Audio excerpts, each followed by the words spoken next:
So, it seemed like Bowling Green was a rather tall team today. What went into your approach coming in with a lot of taller guys on the court as you were one of the only bigs? Well, we knew they had a lot of length, and we knew they probably were also going to play zone. So we had talked about that before, how to get around that, not throwing passes, but we didn't do a very good job of it. So it's, yeah, very tough. Offensively, specifically, what do you guys think you could have done differently? Not doing what they wanted us to do, going around the perimeter, shooting threes, making them get rebounds, and then running. Our offense really hurt our defense today. And yeah, our offense was probably one of the worst all year. And just how do you rebound from a loss like this at home? As any other loss, it's on to the next one. We're already done with the game. We can't really do anything to fix it now, but we can look forward and try to win more games ahead of us. Where did you feel the momentum shift tonight? I don't really know if there was a momentum shift, to be honest. It was really just from the start. We weren't ready. We went down, I think, to 12. So already at the beginning, we weren't even ready. So I don't know if that answers your question. So there's 7 games left on the season. What is your mindset going into these last 7, just the home stretch?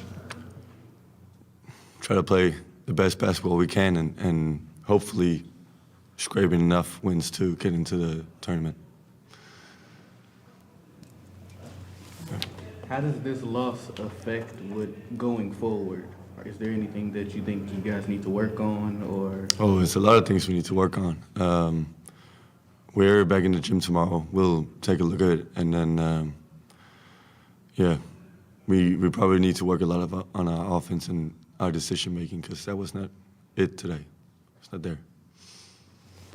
Did their ability to get steals and create turnovers affect your approach or your mentality at all?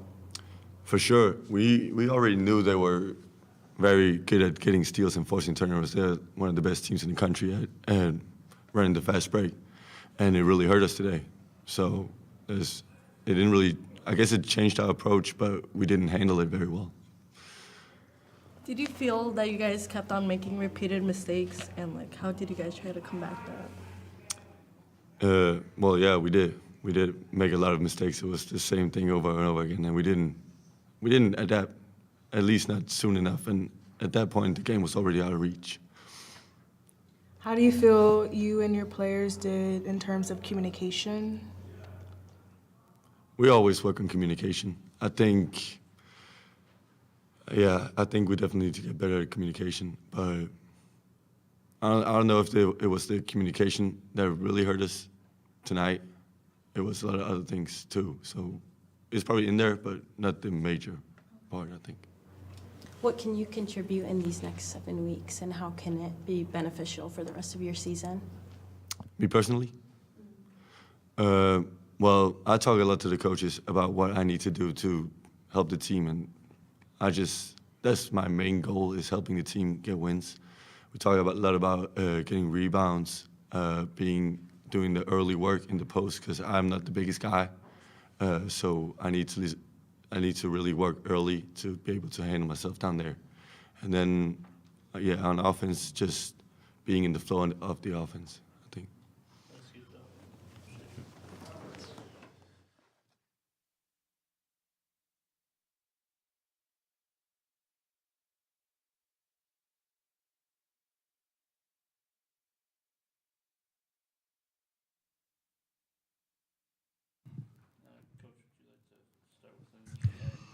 Horrible performance, top to bottom. Coming off of a pretty decent road win at Georgia State. Thought we had the right intentions. We lost Dylan probably coming out of that game. He didn't practice for the last 2 days.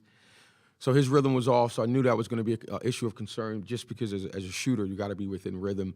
I thought our guards didn't do a good enough job of ball facilitating in regards of getting the ball from point A to point B being inside. We missed too many layups around the rim. I think the start of the first 10 minutes, we have 5 turnovers, especially with a team like this who leads the MAC in turnovers for points and top 15 in the country. You cannot turn the ball over, and you got to get quality shots, and we didn't do that. And that bled to our defense. You look at their numbers, I think we held them 9 points below their average, but we were dreadful on offense. And when you can't score and your defense can't get set, it's hard to put ourselves in a position to fight back. And I thought like we kept digging a deeper hole because we relied on a 3, and we were 5 for 27. We didn't have enough 2s, not just scoring the ball, but also getting to the foul line and being able to generate our press. And we didn't do that for 40 minutes. Coach, just what was your message to the team in the locker room after this one? It's a disappointing loss when you're at home. I thought, 2 of our last 3, even in the loss, for the first 32 minutes against Miami of Ohio, you played the right way. Coming out of Western, you played 40 complete game, and then Georgia State being on the road, having some resilience, down 5, down 7 in the second half. So I thought our mindset was there. I didn't think we executed, and I think I told these guys, when we got punched in the mouth, we didn't respond. Typically, we would respond. Today, we didn't. And I thought we got broken for the first time in a long time this year. This is a relatively taller team in the MAC. What was your mindset just with the guys just coming in with a relatively larger team? Yeah, and that's a good question because we knew that they had size, and so to our advantage was our quickness and our ability to get Gianni behind them. And when we got around the basket, we needed to use shot fakes because they were pretty active, and we didn't do that. We try to go through them, which now size and athleticism plays to their advantage. We don't have the biggest front line, and so we needed to be more intelligent around the rim, and I didn't think we did that. And you guys got 7 games left on the season. What's your mindset going into the home stretch of the season? Well, we put ourselves behind the 8 ball, and so now every road competition is vital. Obviously Saturday against Central at 5 o'clock is pretty important for us, but we got to take it one game at a time. Every team on the remaining schedule, we have a chance to beat. We just got to play better than what we played tonight. And I think that starts tomorrow with preparation, and then we got to get our confidence. We didn't shoot the ball particularly well, so we got to do a better job of shooting it. But we're on the road. We just got off the road, so we got to. And we playing against a team we already beat this year that came down to the last shot. So we'll have our confidence back, but we got to execute on the road. Was there anything about this game that revealed something about your team that you might not have seen before? Yeah, I was a little surprised we didn't have the toughness. That's one of our core principles is being tough, matter up, down. You got to have a level of toughness, a disposition about you, a swagger. And I didn't think we had that from just an outward appearance, right? At the end of the day, you can lose, but it's the way you lose. It's the way that you compete. And I don't think we competed the way we needed to.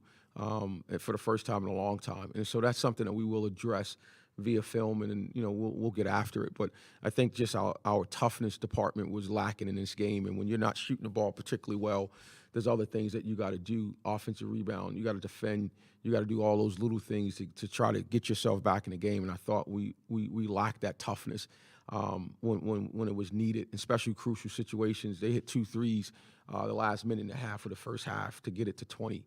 Right, I thought we gave up in those instances. So we got to watch film. We got to figure out what we need to do to be better in those moments. Thank you. Do you feel like Do you feel like the mentality of the toughness was like more of each individual player, or did you see it play out like as a whole team collectively? That's a good question. I thought it was collective. When you're in these battles and you're up and you're down, right, and that's the ebb and flow of the game, right. It can't change your mentality. Right, and I thought like we were front runners. When we scored, we felt good. When we didn't, we felt that bad. Right, that's like high school stuff. At this level, you got to be able to be consistent with your effort. And I thought, like I said, for the first time in a long time, we didn't exude that. And I think it was collective effort. We didn't have a lot of voice. It wasn't a sold-out crowd, and you didn't hear our voices in the gym. Right, when you don't hear the voice of the other team in the gym, that's a losing team. And so that's the stuff that we talk about and we focus on. Like you got to have a presence. And I thought collectively it wasn't just an individual, it was an entire program tonight. Despite the result, NIU led Bowling Green in offensive rebounds. What do you believed worked for you guys tonight despite the size difference? Well, when you miss the amount of shots we miss, I would hope you get some offensive rebounds. But we didn't convert them, right? Like, I don't have this box score, but at the second chance points, I would probably want to say, like, especially at the time, at the rate we were missing shots, we had 5, right? We had 5, and we had 7 offensive rebounds. So that's not a good conversion rate, right? And so we got to be better in that department. But we missed a ton, and we only had 7 offensive rebounds. So that's misleading. When you miss that much, you need to be in the 15 to 16 offensive rebounds, in which we've had games where we've done that. Tonight, we didn't. Again, it goes back to the toughness in the effort department. Anything else? Thanks, guys. Get home safe.